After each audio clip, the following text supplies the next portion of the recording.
L'an dernier, Warren Buffett a vendu 16 actions, représentant pas moins de 50% de son portefeuille. Pourquoi ? Car si vous connaissez un peu le parcours de l'oracle d'Omaha, vous savez que jamais, durant sa carrière, l'investisseur n'a vendu autant d'actions en si peu de temps. Ni avant l'effondrement du lundi noir de 1987, ni avant le crash de 2000, ni même avant la crise financière de 2007. En fait, dans toute sa carrière, ses ventes nettes n'ont jamais dépassé les 25 milliards de dollars en une année civile. Et là, en 2024, il a vendu pour 150 milliards de dollars d'actions. Sacrée différence, non ? Mais les vraies questions à se poser sont: quelles actions a-t-il vendues ? Et surtout, pourquoi a-t-il vendu autant ? Alors, après avoir lu tous les articles que j'ai pu sur le sujet et regardé le maximum d'interviews qu'il a pu donner, j'ai peut-être la réponse. Du coup, on y va ? Allez, on y va.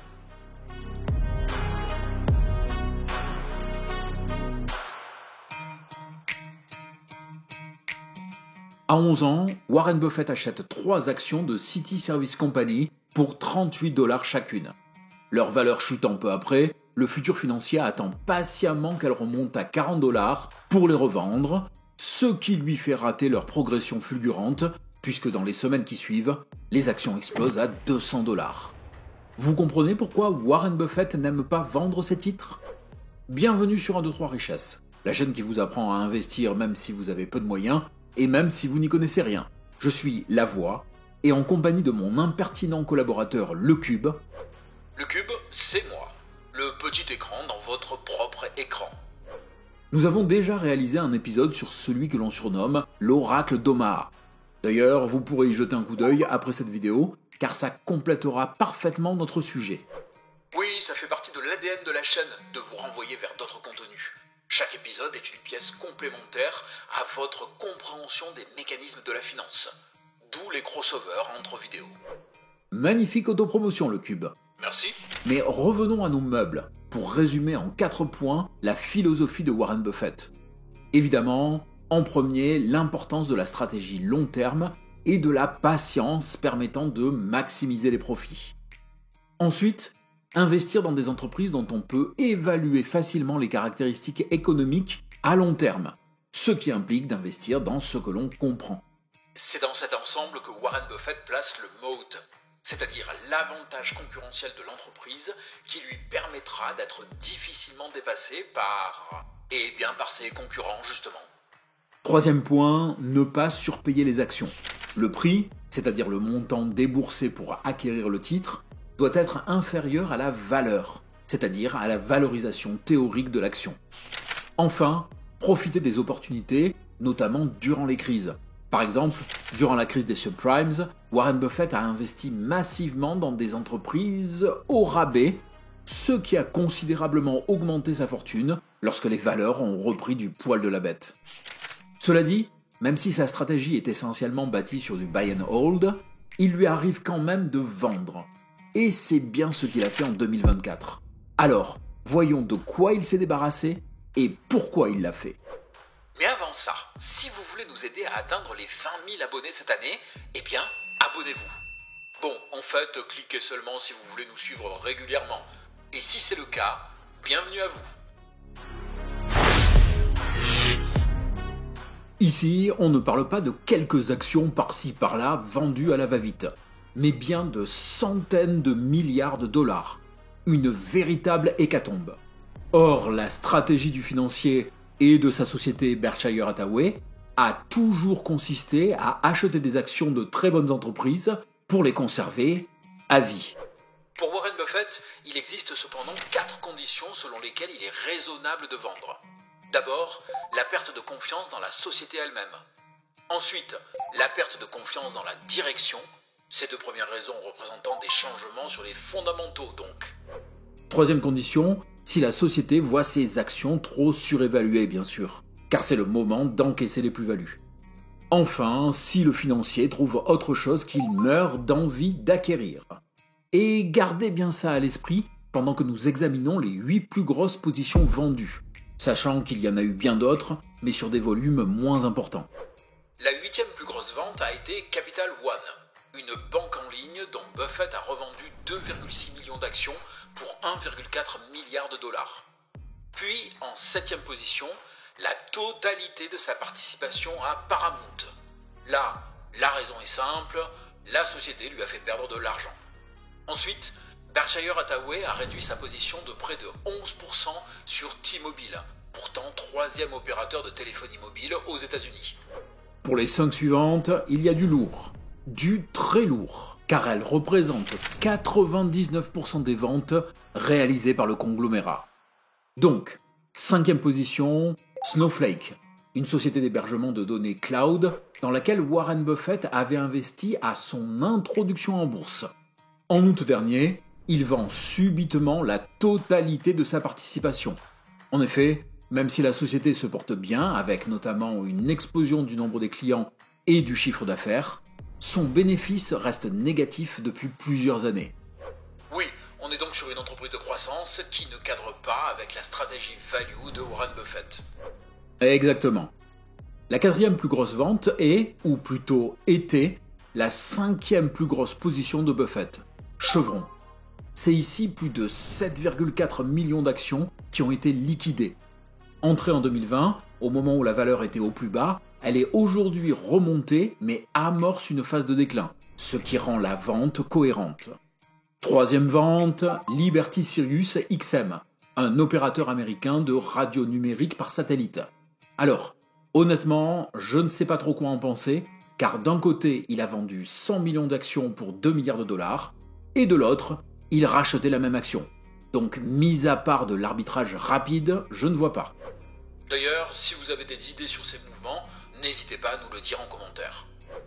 Les 2 dernières actions représentent les liquidations les plus importantes et ont été un véritable séisme pour le monde de la finance. Donc, 2e position, Bank of America. Alors là, on tape dans l'ADN de Berkshire Hathaway, car le secteur financier a toujours été un pilier d'investissement pour le conglomérat. Sauf que depuis 2020, on assiste à une liquidation des positions du secteur bancaire. En fait, Warren Buffett ne fait plus confiance au système bancaire américain, du fait des crises périodiques et inutiles qu'il occasionne, entraînant sa propre insolvabilité potentielle. Et c'est d'ailleurs quasiment pour les mêmes raisons qu'il a vendu sa plus grosse position en portefeuille. Et si vous croyez avoir tout vu, eh bien, vous n'êtes pas au bout de vos surprises. Parce que notre numéro 1 des ventes est Apple. Oui, l'entreprise dont tout le monde vante les mérites, sur laquelle Warren Buffett a réduit de moitié sa participation. De la pure folie, me direz-vous ? Et pourtant, c'est très logique. Alors, on pourrait consacrer une vidéo entière à Apple, mais globalement, depuis l'iPhone, la firme n'a plus sorti d'innovation majeure. D'ailleurs, l'entreprise se repose essentiellement sur ses ventes, qui stagnent depuis 2015. Sauf que, parallèlement, l'action devient de plus en plus chère. Lors de la réunion annuelle de Berkshire Hathaway, à laquelle Tim Cook, l'actuel directeur général d'Apple, participait, Warren Buffett annonçait que la vente des parts se faisait pour des raisons fiscales. Franchement, bravo monsieur Armoire à vaisselle, ça c'est de la diplomatie. Du coup, pensez-vous que Warren Buffett a vendu Apple pour des taxes ou parce que le prix est élevé pour un modèle économique en ralentissement ? Je vous laisse en débattre dans les commentaires. Bon, cela dit, même si les ventes sont le gros du morceau, il est temps de voir ce que Warren Buffett a acheté, car les liquidités dégagées ont bien servi à quelque chose. En termes de comportement de vente, 2024 a été l'année la plus agressive de toute l'histoire de Berkshire Hathaway. Et encore, je ne vous parle pas du portefeuille personnel de Warren Buffett. Car oui, il y a bien 2 portefeuilles qu'il faut différencier. Celui de la société de Warren Buffett, Berkshire Hathaway, et son portefeuille personnel, ce qui nous donne un petit effet tardis quand même. Bref, qu'a bien pu faire Warren Buffett de ses 153 milliards de dollars de réserves ? Je dis ça, je dis rien, mais je pense qu'il a acheté des actions, non ? Alors, oui, mais comme on va le voir, de façon assez prudente. En effet, il n'y a eu que 4 achats marquants effectués en 2024 avec, par ordre croissant, Eiko Corp, une société aérospatiale américaine qui vend des produits et services dans le domaine de la défense et l'électronique. La participation de Berkshire Hathaway représente désormais plus d'1 million d'actions d'une valeur de 213 millions de dollars. Plus important, VeriSign, avec une prise de participation portée à 13,6% de la société, par le biais de 13,2 millions d'actions pour un total de 2,7 milliards de dollars. L'entreprise se situe dans le secteur de la technologie de l'information et fournit, entre autres, des services de registre de noms de domaine. Ensuite, Chubb, une compagnie d'assurance et de réassurance basée à Munich avec 25,9 millions d'actions d'une valeur de 6,72 milliards de dollars. Enfin, Occidental Petroleum, Oxy pour les intimes, société pétrolière et gazière dont Berkshire Hathaway détient maintenant 29% des actions pour plus de 13 milliards de dollars. C'est affolant des chiffres comme ça. Mais bon, on est à quoi là ? 22, 23 milliards ? Une pécadille par rapport aux 153 milliards en cash. Après, c'est une pécadille que j'aimerais bien avoir. Tu n'es pas le seul. Mais oui, on est loin du compte. Habituellement, Buffett a tendance à investir dans sa propre société par du rachat d'actions. Alors, le rachat d'actions est une opération où une société rachète ses propres actions en vue de les annuler ou de les redistribuer. Mécaniquement, le rachat d'actions entraînant une diminution du nombre d'actions en circulation, le prix de l'action a alors tendance à être poussé vers le haut. Donc, c'est ce qu'il a fait ? Racheter pour 100 milliards d'actions de Berkshire Hathaway ? Eh bien en fait, pas du tout. Et c'est là que les choses deviennent vraiment intéressantes. Depuis 2018, Warren Buffett a systématiquement racheté des actions de Berkshire Hathaway, ce qui rend chaque actionnaire propriétaire d'une part plus grande du capital. Ça correspond à sa philosophie du « le meilleur investissement que vous puissiez faire est un investissement en vous-même ». Et là, c'est sa société. Effectivement, Berkshire Hathaway a toujours été l'action préférée de Warren Buffett. Sauf que, en 2024, il n'a racheté aucune action de l'entreprise. Ça voudrait dire qu'il ne croit plus en sa propre société ? Plutôt qu'il considère que ses actions sont trop chères pour être rachetées au prix actuel. Du coup, si l'on en croit la dernière déclaration à la SEC, Berkshire Hathaway a conservé 32 milliards de dollars en cash et assimilés, mais surtout investi plus de 288 milliards de dollars en bons du trésor américain à court terme. Un placement sécuritaire, mais également très liquide. Et si on additionne le cash et les bons du trésor, on a 320 milliards de liquidités. Alors qu'en 2023, il n'y avait que pour 163 milliards. En un an, il a quasiment doublé sa part liquide. Oui, en gros, ça veut dire qu'il retire de l'argent de ses actifs préférés pour le mettre dans des actifs, qu'en général, il n'aime pas beaucoup.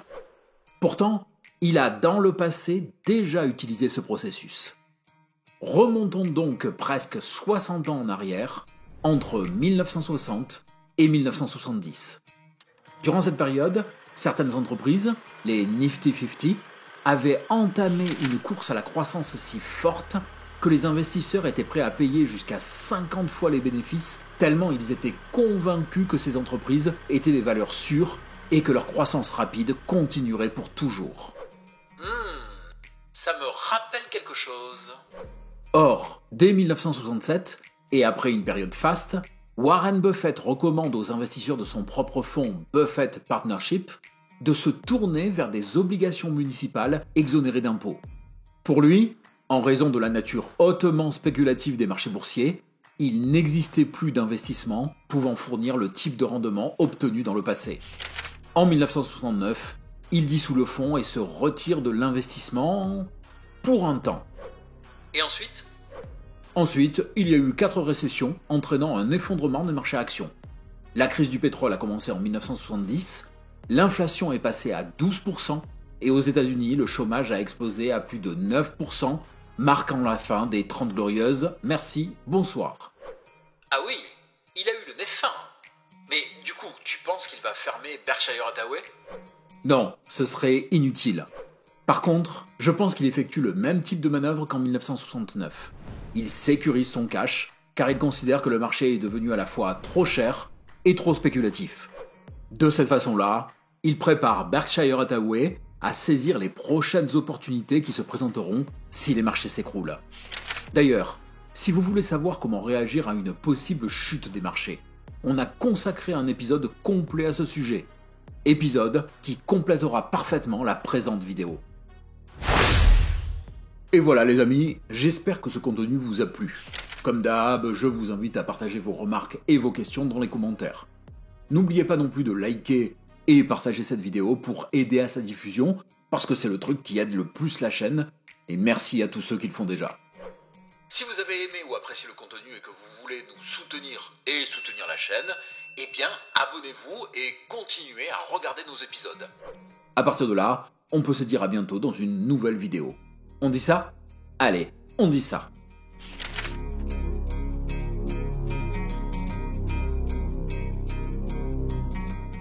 C'est quoi ta citation préférée de Warren Buffett ? Vous ne savez jamais qui nage nu jusqu'à ce que la marée se retire. Pas mal. Et celle qui te fait le plus peur ? Il y a une guerre des classes, mais c'est ma classe, celle des riches, qui fait la guerre, et nous gagnons.